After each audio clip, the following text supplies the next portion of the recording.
In my previous video, you got a taste of the Asrock Radeon RX 9070 XT Steel Legend GPU's performance, as it mostly focused on unboxing, mounting, setup and operational metrics. In this one, you will get much more details on it. I ran 9 synthetic benchmarks and 60 game benchmarks with various graphical configurations 3 times, just to make sure that the results are precise. All tests were performed on this system. As you can see, we are running an overclocked Ryzen 9800X3D CPU that has plus 200 MHz boost frequency and minus 12 mV undervolt on all cores. GPU is at default values. Windows version and GPU driver version are visible on the screen right now. In Windows, core isolation is turned off and hardware accelerated GPU scheduling is on. Let's start with synthetic tests. For this purpose, I've chosen some of those that are part of the 3D Mark benchmarking tool. Synthetic tests are good for comparison as they are very popular and widely used. As far as testing methodology goes, it is simple. I did not run the included demos, but instead I ran each of the tests 3 times, and the final result is the average of these 3 runs. Let's have a look at them right now.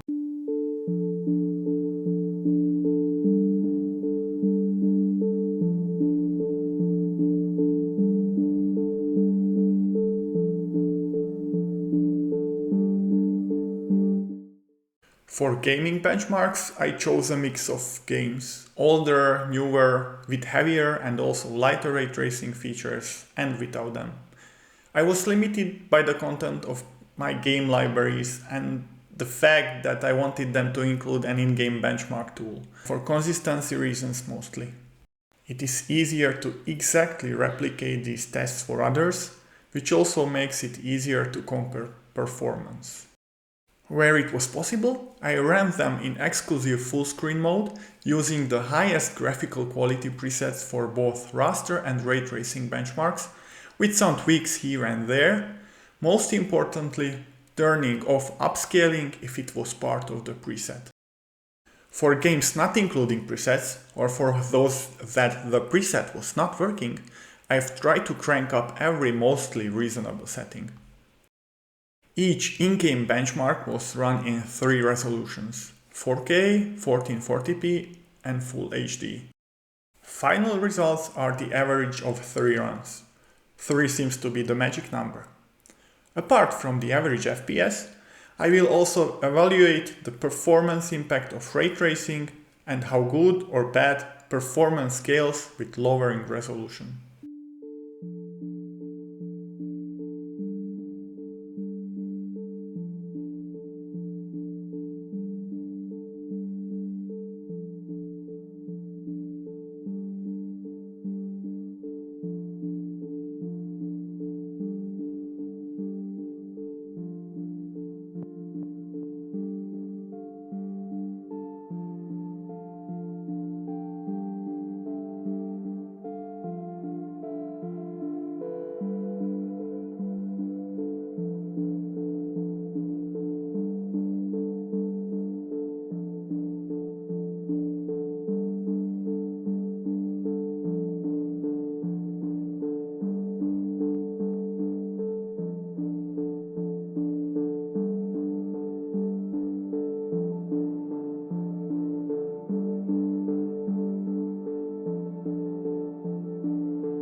I'm happy to report that my system has almost perfect performance consistency with little to no variance between multiple benchmark runs.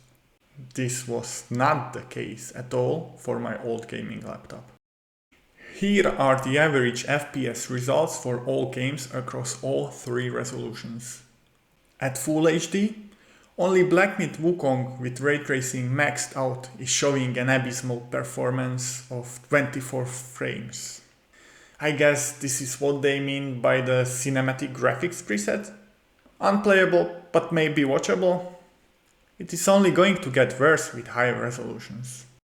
At 1440p, the RX 9070 XT with the Ryzen 9800X 3D are doing a decent job, where only Cyberpunk with ray tracing at 53 frames and the Riftbreaker with ray tracing at 56 frames are below 60 FPS.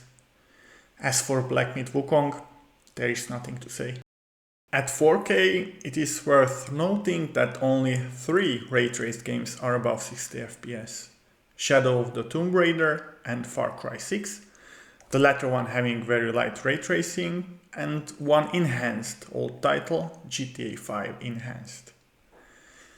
2 newer games were just a bit shy of the 60 FPS mark, Marvel's Guardians of the Galaxy and the Callisto Protocol. Let's look at the performance cost of ray tracing in some of the tested games. Generally, the performance cost is significant for newer, more ray-traced heavy games. Players should carefully consider whether the visual enhancements are worth the performance cost, especially at 4K resolution, which can be already heavy on basic raster performance. Usually, there is lower impact at lower resolutions. Possible reason for this is being CPU bound. The non-ray traced performance was already being limited. Turning on ray tracing reduced the frame rate relatively less. With good upscaling technology, it is easier to stomach the significant FPS cut. This is a good segue into our last section, where we explore how well performance improves when we reduce resolution. Lowering the resolution by half and thus cutting the required GPU power in half should result in double the performance, given that the CPU is being utilized properly and we are not running into CPU bottlenecks. This would be the ideal linear scaling between resolution and performance, and it would match pixel count differences. This performance resolution scaling chart might be indicative of the amount of performance gained when using upscaling technologies such as DLSS, FSR, or XeSS, as they are lowering the internal render resolution of a game, minus their overhead of course. The yellow line represents the difference of measured frame rate compared to the expected ideal one. The curvature of the line reflects the level of game optimization, how well it utilizes all resources. At very low resolutions, performance is more CPU dependent and we may become CPU bound. Let's look at some of the games in detail. Cyberpunk scales impressively. Lowering resolution to 1440p improves performance significantly, lagging just 5% from the expected ideal gains. It gets a bit worse at Full HD with 21% deficit, albeit it scales a bit better with ray tracing turned on at 17%, which is actually the more realistic use case where you need to lower resolution or utilize some scaling tech. The Riftbreaker scales poorly because it is a very CPU intensive game, with the GPU being less of a limiting factor. As a result, reducing the resolution yields minimal performance gains, and the same should apply to upscaling technologies. Lastly, GTA 5 Enhanced is a mixed bag. It scales well up to 1440p, after which the performance gains are more subtle as we become CPU bound or hit the limits of its game engine. Again, the scaling is better at Full HD when ray tracing is turned on. Thank you very much for your attention. Please like, comment, subscribe and share this video. It took significant effort to create, and positive feedback motivates me to make more. I'm not sponsored and my channel is not monetized. Bye bye.